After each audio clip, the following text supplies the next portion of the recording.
you wanted the best, you've got the best podcast, the hottest podcast in the world. The Chris Voss Show, the preeminent podcast with guests so smart you may experience serious brain bleed. The CEOs, authors, thought leaders, visionaries, and motivators.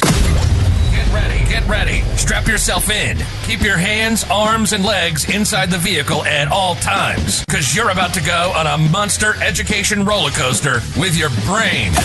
Now, here's your host, Chris Voss. Hey folks, Voss here from thechrisvossshow.com. That shrill sound is the sound of the Iron Lady telling you that the time has come. We are live on all the social medias there. As always, folks, refer the show to your family, friends, and relatives. Go to goodreads.com/Chris Voss, LinkedIn.com/Chris Voss, Chris Voss1 on the TikTokity and all those crazy places on the internet. Today, I hope you have the tray tables up and ready for the brain bleed. It's Friday, people. Give me a break. We have a great author on the show with us today. It is entitled, the newest book that just came out March 21st, 2023, Businesses Don't Fail, They Commit Suicide.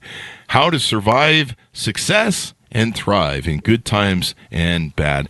Larry Mandelberg is on the show with us today. We're going to be talking to him about his insights, his experience, and how to survive and succeed and thrive in good times and bad. It sounds like a Led Zeppelin song. Good times, bad times. Do we have to pay for that now? Larry is a consultant, speaker, and author with more than 150 years of combined business experience. A natural problem solver, Larry represents the fifth generation of his family's business. He started working as a young age where he learned from his father before and after school. He's an effective catalyst for change who has solved intractable problems and achieved new levels of efficiency and successes for business in multiple industries. A prolific writer, he's published more than 80 columns. His first book, the one mentioned, is released in 2018. I'm clearly still in the 1900s. I'm old, people. A sought-after speaker, he's delivered more than 60 business-changing keynotes and workshops. Welcome to the show, Larry. How are you? Outstanding, Chris. I'm Outstanding. Here. I think you were in just shock and awe as to how amazing your bio is. You were just like, yeah, I know. I'm like, who is he talking about? I thought it was me on the show today. I lived through this. Wow. And I'm still here. Give us your .coms. Where do you want people to find you on the interwebs in the sky? Businessesdon'tfail.com is the easiest, and it's being upgraded, so it's only going to get better with each passing week. Well, that's what I say every time I go in for surgery. I'm not getting knee replacement. I'm getting an upgrade. Which anyway, I'm not getting knee replacement. People don't. It's a warranty replacement.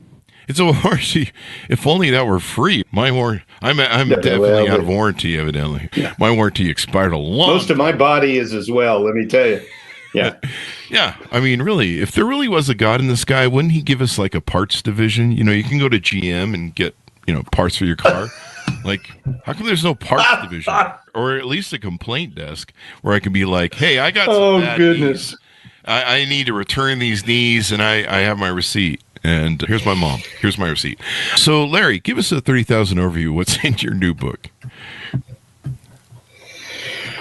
I got frustrated with why so many startups failed. And you mentioned the parts canner. I'm fifth generation in the family-owned business. In the 2000s or in the 1900s, it was an auto parts store, basically. So I love that analogy. That's really great. Wow, I nailed it. That's why you're the best, man. That's why you're the best. We did a research. So my dad said to me in the 60s, he said, how in the world did we go from no automobile manufacturers to 300 automobile manufacturers and then back down to 3 in 20 years? How did that happen? He was not now quite one company right, owns them all, too. Yeah, right. Now one company owns most of them. So that fascinated me, and I really didn't care about the car business or the auto business. I cared about any business. It's like, why do businesses fail? Mm-hmm. So I spent 23 years trying to figure out the answer to that question, and I went through a pretty boring scientific process of developing a hypothesis, building a construct, running it through the construct, ending up with a theory, then 6 years of proof of concept. And guess what? I found the answer. I know why businesses fail. So the book was not written to tell people why businesses. It's all in my new book. Yeah. And it wasn't written to tell people why businesses fail. It was written to tell businesses what they need to do so they don't fail. Yeah. Yeah. Failure's bad last time I checked. Unless you're bad. I'm trying to think of a joke, but I can't put one together real quick. So sometimes that's how we fill it. Criminals. When criminals fail, that's a good thing because they don't commit a crime. That's always good. Yeah. In fact, it would be great if they wouldn't fail being born, but that's another story. So tell us about your experience. What led you down the path of life that you did? What got you into entrepreneurism? We've alluded to a little bit in the bio and your father's experience, but how did you grow up, and how did seeing your parents as your family as an entrepreneurial family influence you? And then obviously you got experience with seeing other companies that were maybe had challenging times, and you helped them through it. Tell us about your story from your words. Yeah, it's really a pretty simple story. My family started in hides and furs in the 1850s. Oh. And they were, I like to say they were the originators of the pay it forward concept. They were like, we learned how to do something. We're going to make sure that our next generation understands what we've learned. So there's this accumulation of knowledge, which is why I say I have 150 years of experience, right? Mm-hmm. So one of the things that my dad said when I was going to school, grade school, was if you're not going to school, you're going to work, right? So he took me to work in the morning at 7 a.m. before school. And then at 8 o'clock, they'd take me to school. I'd go to school. If I had a sports or some after school activity, I'd do that. And if the store was closed, I'd go home. But if it was open, I'd go back and I'd work in the afternoon, and I worked on the weekend. So he used to be fond of saying, and some of your older listeners will relate to this, this damn business puts a roof over your head and food on your table. And by God, if you're going to not be going to school and making something of yourself, you're going to be supporting that business. So I said, okay. Wow. And thank God for that. Because my father. Okay. Like I said, I honestly believe that was a real competitive advantage because, number one, school was never very challenging for me. Uh-huh. So I didn't have a hard time. I didn't have a problem with homework and stuff like that. And second, I was challenged mentally, intellectually. And that, I think, was a good thing. So all of that leads to a really strong work ethic. So I'm blessed because I have found work that I love to do, and I don't ever want to stop. I believe that human beings like to do things that are productive and contribute, and they like to be recognized for them. Mm-hmm. I'm blessed for that. So I did that in the family business, and I realized that I didn't really want to work for other companies. So I ended up starting businesses. And in fact, my first business was in grade school. I started a candle making company, and I was actually selling homemade candles all over the world to ski resort, trinket shops, tchotchke shops, touristy stuff. So I was selling to Aspen and Vail and Switzerland. And I mean, I was like 14 years old. Congrats. Yeah. So I've owned 13 businesses I can count in my life. Other than college, I've never worked for a company I didn't own.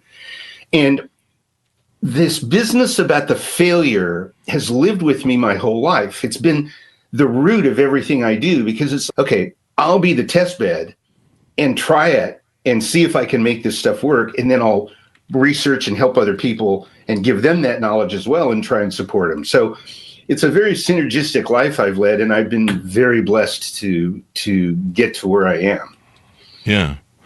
I mean, that's wild. You're selling the candles and stuff, all that good stuff. And then how did you get into analyzing businesses, researching companies and finding, why they weren't succeeding or failing? I got into it when my dad made that comment to me when I was like 14 years old. So, when we traveled, vacation for my dad meant going into a local auto parts store and talking to the owner about how business was, or going into the bar and sitting at the bar and talking to people in the bar about how business was, whether it's a guest at the bar or the bartender. So that's what we did. So I learned from my dad talking to people about business just was second nature to me. So I started researching when I was very, very young, and understanding how businesses operated gave me a level of understanding of what they need to do to be successful that led to all this research, putting it together and coming up with the answer. And let me just say this, because it's really so simple. There's only 3 reasons organizations fail, and none of them have anything to do with money. Money is a lagging indicator of prior bad decisions. That's all it is. There's only 3 reasons businesses fail. What are they? Lack of clarity of purpose, lack of consistency of performance, lack of engagement of people. I get a lot of pushback on the purpose because people say, what are you talking about? All our people know what we do. They know why we're here. Okay, fine. Take 10 of them and ask them to write down on a piece of paper just exactly what the purpose of your organization is, and I'll bet you won't get 2 that are the same. That's not clarity of purpose. And then I say consistency of performance. The reason McDonald's is successful is not because they make great Big Macs. It's because when they go in there and they give you a Big Mac in the wrong container, you know it by looking at it, and you say, that's not what I ordered. And they say, we just ran out of the Big Mac stuff. That's consistency. They're successful because they can make commitments, they set expectations, and they live up to them. If you can't do that, you can't succeed. And the engagement of people is the holy grail of human resources. It's where you make someone feel valued, feel like they're part of the organization, and that the success of the organization is analogous to their own personal success. So they become an owner that's not an owner. And when you get those 3 things done, you're indestructible. Wow. Indestructible is pretty good from what I hear. Superman told me one time. Yeah. There you go. So you talk about some of these issues in the book. I used to see this a lot. We were talking pre-show about how we used to run an ad in the paper back in the day saying we loan money for companies that were in trouble. And a lot of the ones we'd cherry pick, we'd find were, small businesses. And, usually they would be doing the things that you talked about. A lot of times they would have one business model and they would just run into the ground with all their money they had saved up for their company. And it would be interesting to me is that they would never change models. They never switch gears. I don't think they would really understand their business as you've talked about. And it was always funny to deal with them and talk to them, or sometimes the worst ones I'd show up at their company and they're like, yeah, there's my cousin and my brother and my son. And I'm like, your whole family works here? And I'm like, your family, this isn't a profitable business where your family's was. And I'm like, I can see half the problem I'm going to fire right now. But, it was just wild to deal with their things. So you talked too about the problems that come with success and how to manage them. That's something that many entrepreneurs go through. I kind of struggled with success as well. I think struggles is an understatement, but it's hard, especially if you grow up poor, to become successful. Tease out a little bit of that, if you would, please. So I heard you say 2 things, and I'm going to ask you to clarify. Is it the teasing out how you become successful when you're poor, or is it something else in your that book, you want me to tease out? Yeah. In your book, you talk about the problems with success. The problems with success and how to manage them. Yeah. So the first thing that happens when you're successful, it works like this. I call it the arc of success. You get an idea and you try it, and it works. It's successful. And success leads you to growth. Ooh, that worked. Let's do more. Let's make more. Let's sell more. Let's do more of this. Success and growth leads to the need for controls. You can't handle 30 customers the way you handle 300, or 300 the way you handle 3,000. You grow. The success, there's always some form of growth. So you have to put controls in place. The minute you put controls in place, you end up losing flexibility. The minute you start losing flexibility, you start having people say, I'm not happy. I have stuff being done unto me that I don't want done unto me. Oh. So failure is always triggered by change that's driven by success. So the very nature of being successful means if you're going to maintain your success, not only do you have to learn how to embrace and manage change, but you have to embrace and recognize that you cannot remain static. This is the eternal conflict. I talk about this a lot. Since the first caveman made a barter deal with his neighbor caveman for some products and services, the world of business, the world of exchange has lived in a perpetual state of conflict. The world is not static. The world changes every moment of every day, and it's not changing slower, it's changing faster. Business wants stability. It wants stasis. It wants dependability. It wants expectations to be set and not changed. So you have a desire for stasis in a business existing in a world that refuses to be still. So you have a problem there. So what's the first thing that happens that you need to identify and understand? This is the first thing. I call it the whack-a-mole. It's problems masquerading, assumptions masquerading as problems. Whenever somebody says to you, I got a problem, I've tried this, that won't fix it, I've tried this, it won't fix it, I've tried that, it won't fix it, I don't know what the hell to do to fix this problem. That's because you're not working on the problem. You're working on a symptom. That's the first thing that happens that's a problem, okay? Here's the second thing that happens. There's three of them. It's kind of funky how all of this stuff lives in sets of threes. The second thing that happens is good behaviors, operational behaviors, suddenly begin creating undesirable results. For example, you give salespeople the freedom to have an expense account with no controls. As long as they use it properly, great. But the more successful they are and the more money they make and the more freedom they have, that's power. And power, when fueled by money, leads to abuse. It's human nature. It's not that people are bad or that they're not honest. It's not that. It's human. You can't stop it. If it didn't happen that way, the world would be broken. So you have to put controls in place. You have to change the way that works. And people say, this has been working great for 10 years. Why do we have to change it? Right? Or you put a policy in place. You're no longer going to be able to order all your own office supplies. We're not going to have central office supplies. It's not going to work. I have my own special this. I have my own special that. I want to have control over my stuff. No, we're not going to do that anymore. And you get a lot of pushback. So when you start seeing that, you realize that you're in a moment of dramatic change demand because you've got something that's worked okay before when you were successful. Tell me if this doesn't sound right, Chris. Hey, we've always done it that way. It's worked pretty good till now. Yeah, but it ain't going to work tomorrow. Yep. And the third problem with change is when you have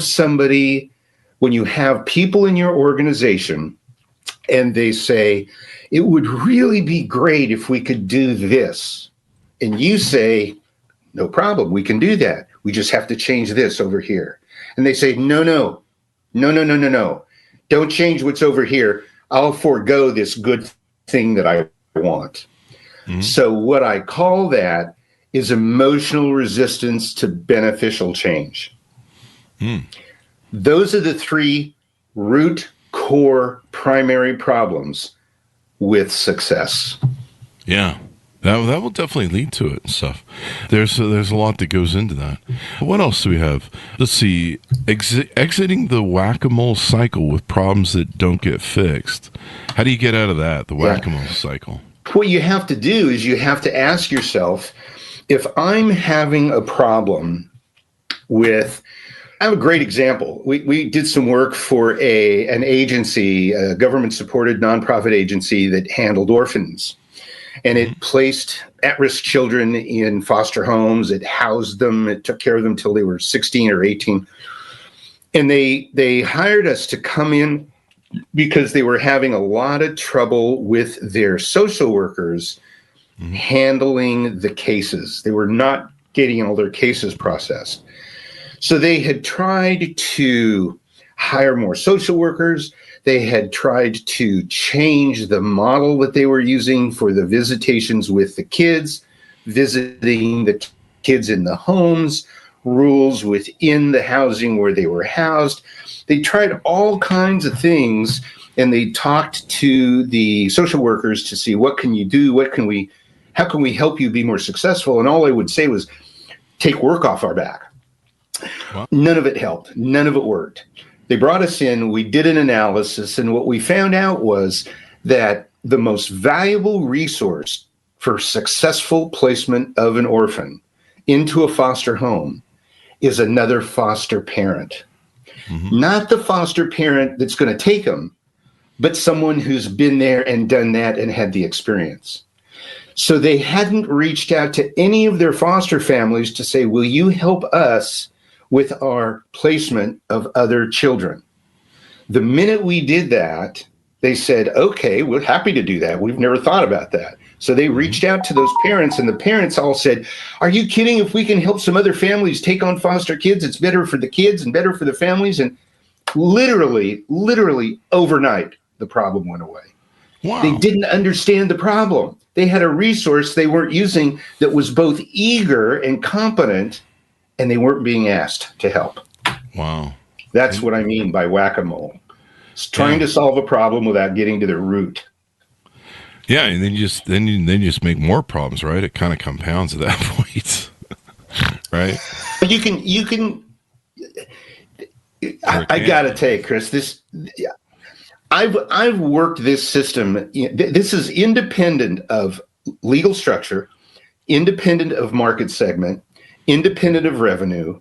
I've used this on vocational colleges. I've used this system with a House representative who had 3 offices, one in 2 cities in California, and of course, one in DC. I've used this on nonprofits. I've used this on for-profits. I've used this on every kind of business you can imagine other than retail. Retail is the one venue that I don't dabble in. I didn't do any research on retail, so I don't have any evidence of it working. But it's amazing how effective it is. It creates tenure. It creates stable profits. It creates clarity. It creates ambassadors. Everybody in your organization becomes an ambassador, and people start loving their work. I call it the no help wanted zone. The no help wanted zone. The no help wanted zone is where everybody that wants a job has one and loves it, and everybody that has employees loves them and treats them properly. And what this model does is it creates that environment. So people can read the book, they can pick it up, they can learn how to make businesses not fail, make them succeed and thrive in good times and bad, and be agile. Let's talk about some of the things you do on your website, some of the consulting or coaching you might do for people. What do you do over there? And give us a .com real quick so we can have that again. businessesdon'tfail.com.